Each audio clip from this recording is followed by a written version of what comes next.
aussi à toutes, pas mal tous. Bonjour à l'inauguration de la fresque du sort, faite par nos auxiliaires membres Antoine Lortie. Vraiment fier du travail accompli. On va laisser peut-être juste expliquer un peu le processus de création. Pourquoi tant de couleurs, quel était un peu son processus. On invite tout le monde de nous écouter aussi si je vais laisser Antoine décrire la belle œuvre. Merci. Bonjour. Bonjour. Bien sûr que je me suis pas présenté. Ouais. En fait, la murale, comme ici est présentée, c'était dans le but de. Bien sûr, bien entendu, j'ai été contracté par un syndicat qui représente des membres. C'est sûr que la question du nombre, qui est en tout souligné par le slogan, était un élément important de création. Donc finalement, je suis allé par l'accumulation de gestes qui sont tous bien individuels et tous bien accumulés, mais pourtant qui ne sont jamais connectés, qui sont toujours ensemble, mais pas un par-dessus l'autre, qui ont une identité à eux seuls. Ce qui, entre autres, m'a amené à travailler avec le mélange des couleurs et avec l'imperfection des gestes, au sens où la couleur se contamine. Chaque geste en amène un autre parce qu'un orange va dériver un rouge, va dériver un rose, va mélanger avec un blanc. Donc finalement, chaque geste est absolument unique. Ce qui, je trouvais, faisait un bon lien avec le rapport du mandat syndical de relier beaucoup de gens, mais pourtant ces gens-là ont soudés sous un même pouvoir. Mon propos par les deux bandes en haut qui en fait forment le carré, c'est d'amener une force, une puissance visuelle qui justement se dote, elle, de la qualité de la particule. Parce que la particule, en fait, chaque geste comme ça, comme je disais, est identitaire, mais finalement en groupe, en mode d'assemblage, d'amener une puissance, une force visuelle, et à ce moment-là, nous ramène bien entendu au centre, à ce qui est le syndicat des auxiliaires de recherche. Les couleurs sont choisies, bien entendu, pour miroiter, pour être plus cristallines à ce moment-là. Oh non, et justement, je ne voulais pas tomber dans les couleurs plus sombres, sauf peut-être pour les bleus, mais chaque couleur qui va être plus sombre fait amener des couleurs plus lumineuses, comme les jaunes, les blancs, les roses. Et cette atmosphère un peu plus ludique là, amène aussi le complément de choix un peu en groupe, d'amener cette force visuelle-là justement qui va s'émanciper avec le sable.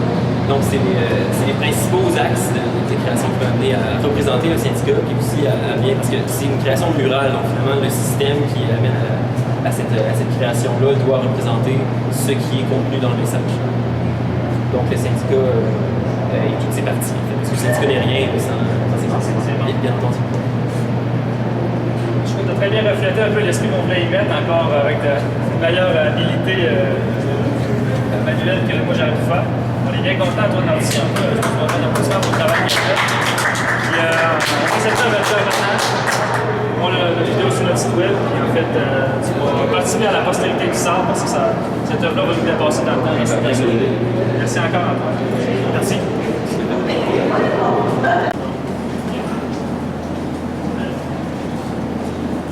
L'artiste va avoir cette préoccupation-là, ça aurait été beau, ça aurait été un autre, de faire cette chose-là plus humaine et plus sensorielle aussi. Exact.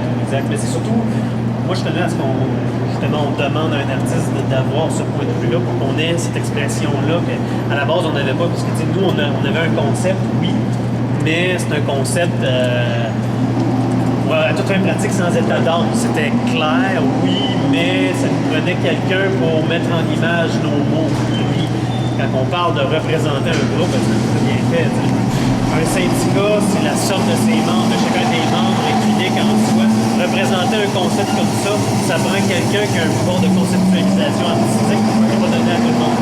C'est pour ça qu'on est très heureux, on est très chanceux aussi parce qu'on n'y avait pas pensé de cette façon-là. Et surtout que quand on parle de l'image, c'est une image qui va durer dans le temps, c'est une image qu'on veut préserver, c'est pas juste un logo, c'est une façon d'être, c'est une façon de penser. Puis c'est une culture qu'on veut transporter au centre. Puis ça détonne dans le lieu mort. Oui, mais c'est vraiment c'est le principal.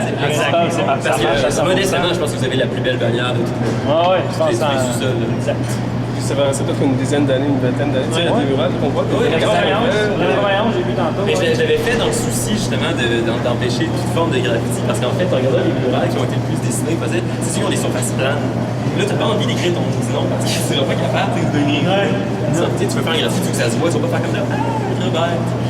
Finalement, cette bannière-là, puis en plus, elle a été vernie, puis ça, j'avais vu certaines bannières qui étaient plus illustrées. Les gens ont moins envie de faire des graffitis sur les trucs illustrés.